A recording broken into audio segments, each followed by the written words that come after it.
برادران محترم سب متوجہ ہیں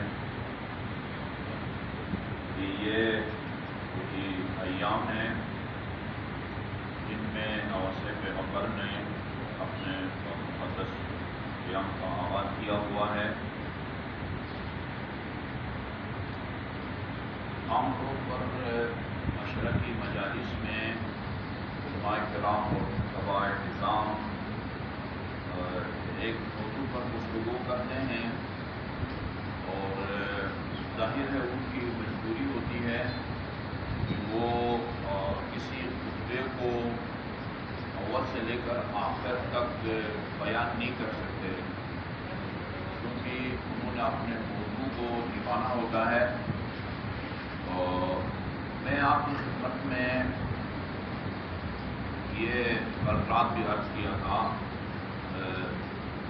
صادق گنجی محمد صادق گنجی جو ان کے غالب دین تھے، انہوں نے امام علیہ السلام کی بات کو یکجا کیا ہے، اور مولانا علی مرتضیٰ زیدی جو ہمارے پاس آپ مجالس بھی پڑھتے رہتے ہیں، انہوں نے اس کا ترجمہ کیا ہے۔ خود لکھنے والے نے اردو کا ترجمہ بھی کیا ہے، خطبے کی تشریح بھی کی ہے، صرف تحت اللفظ ترجمہ نہیں بلکہ تشریح بھی کی ہے۔ سب سے پہلا کلام امام علیہ السلام کا جو انہوں نے یہاں بیان کیا ہے، یہ وہی ہے جو مدینہ کے گورنر ولید کے گھر آپ نے خطاب فرمایا جب آپ کے سامنے یہ رات کے کس حصے میں عبداللہ بن زبیر کو اور امام علیہ السلام کو جب بلایا تو عبداللہ بن زبیر نے امام سے کہا کہ فرزند پیغمبر یہ مجھے غیر معمولی معاملہ لگتا ہے، آج رات کو ولید جو گورنر ہے ولید بن عتبہ اس کے پاس بلانے کی کیا وجہ ہو سکتی ہے؟ امام علیہ السلام متوجہ ہو گئے تھے تو آپ نے فرمایا میرا اندازہ یہی ہے کہ معاویہ اب اس دنیا میں نہیں رہا اور ہمیں ابھی معاویہ کے بیٹے یزید کی بیعت کے لیے بلایا جا رہا ہوگا۔ چنانچہ جب وہاں گئے تو پھر اس نے خبر بھی دی، معاویہ کے مرنے کی خبر بھی دی اور تھوڑی بہت یزید کی تعریف بھی کی اور بیعت کا مطالبہ کیا۔ بیعت کا مطالبہ سن کے امام علیہ السلام نے اپنا تعارف کرایا جس سے بیعت کا مطالبہ کیا جا رہا ہے، اور یزید کا بھی تعارف کرایا جس کی بیعت کا مطالبہ کیا جا رہا ہے۔ پہلے اپنا تعارف کرایا، ایھا الامیر، گورنر سے کہا کہ ایھا الامیر انا اہل بیت النبوۃ، ہم اہل بیت نبوت اور رسالت ہیں، ومعدود الرسالہ، اور رسالت کے ہم کان ہیں، مرکز ہیں، ومختلف الملائکہ، یہ لفظ عجیب ہے، بہت بڑی فضیلت کی طرف اشارہ ہے۔ دنیا میں کسی گھرانے کو یہ فضیلت حاصل نہیں ہے جس فضیلت کا امام علیہ السلام نے ذکر کیا ہے۔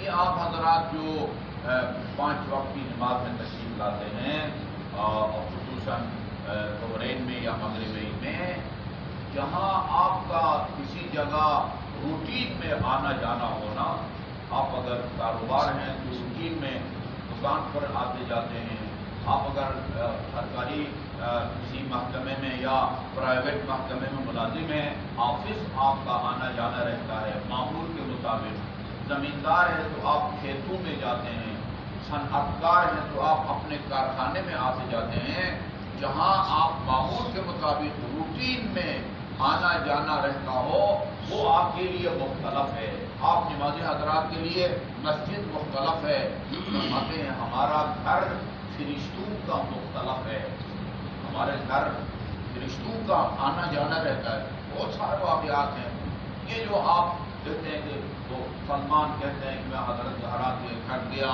آپ بچوں کو سنبھال رہی تھی اور وہ چکی خود کو خود چلتی تھی، چکی خود کو خود نہیں چلتی، کوئی اس کو چلانے والا ہوتا ہے، البتہ کبھی وہ چلانے والا سب کو نظر آتا ہے اور کبھی وہ چلانے والا نظر نہیں آتا۔ یہ فرشتے چلاتے تھے جا کے۔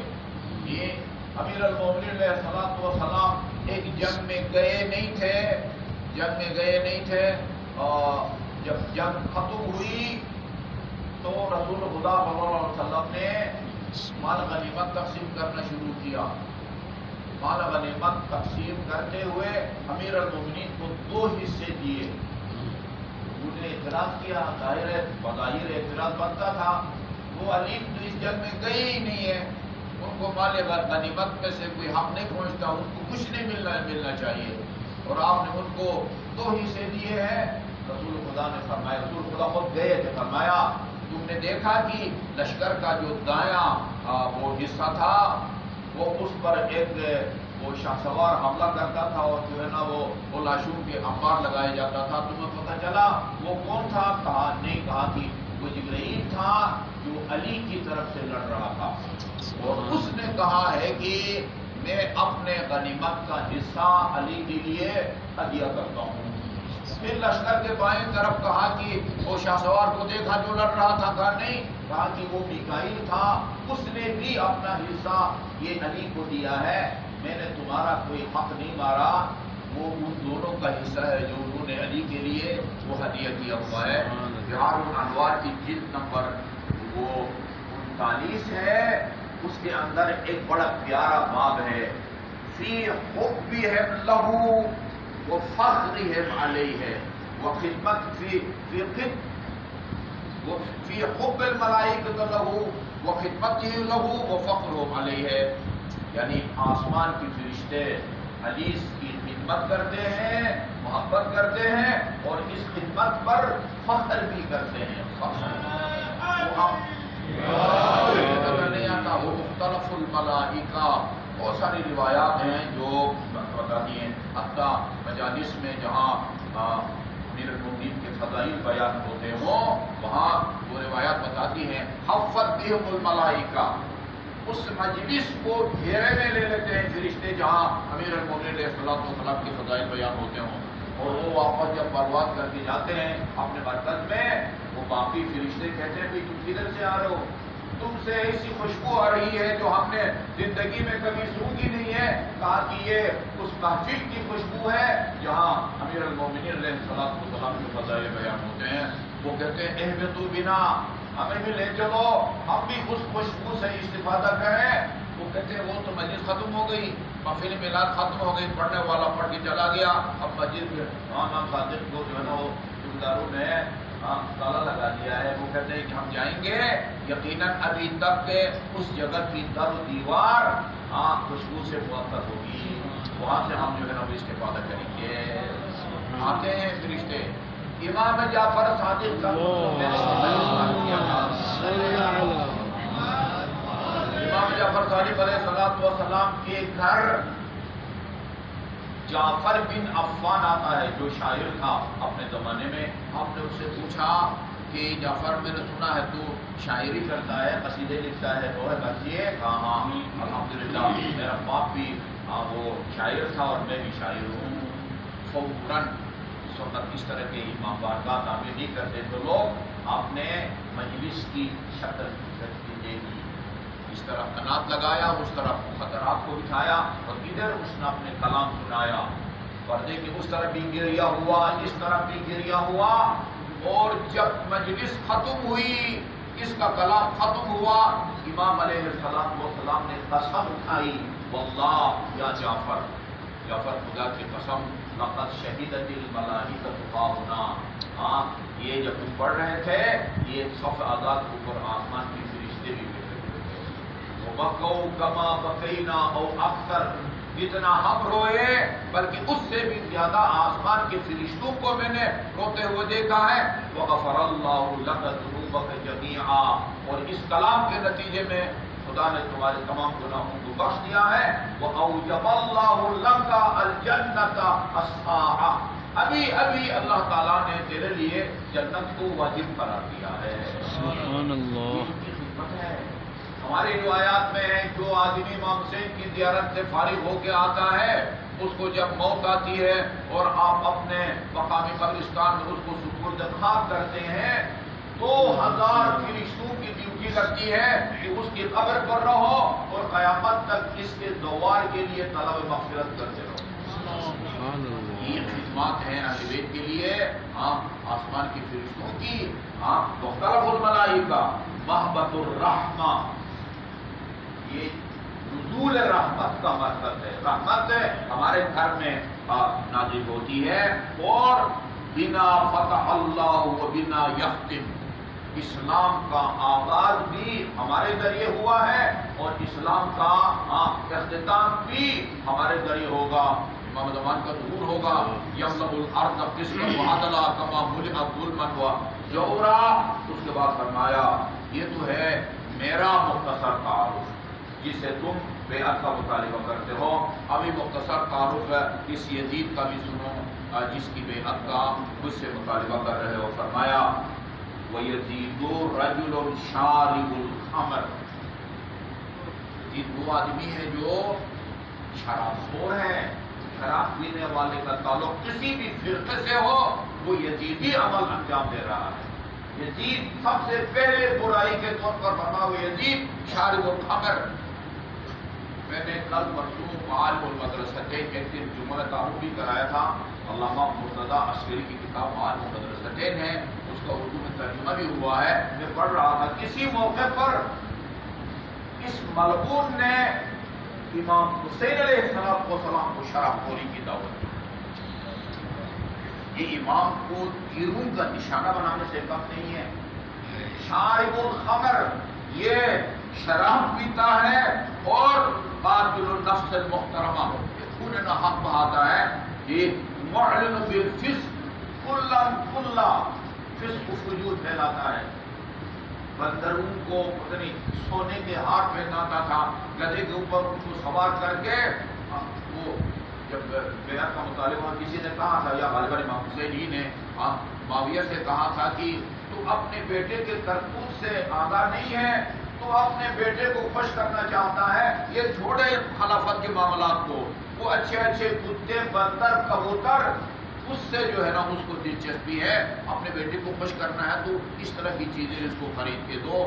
خلافت رسالت کو جا اور تیرا اوباش اور خونخوار و شرابی بیٹا خدا پوجا معلن بالفسق کلا، یہ وہ فسق و فجور و گناہ کرتا ہے۔ وَمِثْلِي لَا يُبَايُعُ مِثْلَهُ، صرف حسین نہیں، حسین جیسے اور حسینی کردار کا حامل، یزید جیسے کردار کے حامل کی قیامت تک بیعت نہیں کرے گا۔ وَمِثْلِي لَا يُبَايُعُ مِثْلَهُ وَلَكِن، لیکن فرمایا نُصْبِحُ وَتُصْبِحُونَ، ابھی رات کی تاریکی میں یہ کوئی فی سبیل اللہ عمل نہیں ہے کہ تم سارا لوگوں کے دکھاوے کے لیے کرتے ہو۔ دیکھو بھائی، وہ امام حسین نے بھی، حسین ابن علی نے بھی یزید کی بیعت کر لی ہے، یہ رات کی تاریکی میں میری بیعت سے تمہارا مقصد حاصل نہیں ہوگا۔ تم بھی سوچو، ہم بھی سوچیں گے، صبح ہو لینے دو۔ پھر فرمایا ایہم احق بالخلافہ، ہم میں سے خلافت کا حقدار کون ہے؟ والبیعہ، بیعت کا حقدار کون ہے؟ تمہیں ہماری بیعت کرنی چاہیے یا ہم کو تمہاری بیعت کرنی چاہیے؟ صبح ہو لینے دو۔ اینا حق بالخلافت والبیعہ۔ اس کے بعد پھر اگلا جو خطبہ ہے اس کی تشریح اور ترجمہ کے بعد پھر اس واقعے کو بیان کیا ہے کہ اس وقت تو مروان ساتھ بیٹھا ہوا تھا، یہ لعین رسول خدا نے اس کو مدینہ بدر کیا تھا، مروان حمار مشہور ہے، مدینہ بدر کیا تھا اور وصیت کی تھی وہ حضرت ابوبکر اور حضرت عمر کو کہ میرے رحلت کے بعد اس کو مدینہ بلانے یا آنے دینے کی اجازت نہ دینے کے علاوہ جس شہر میں نے اس کو ادھر شہر بدر کیا ہے اس سے بھی جو ہے نا تم نے دور کرنا ہے۔ انہوں نے اس پر عمل کیا، اور جب حضرت عثمان کی نوبت آئی اس کو صرف بلایا ہی نہیں، مدینہ بیٹی کا رشتہ بھی دیا اور فتح بھی اس کے حوالے کر دیا۔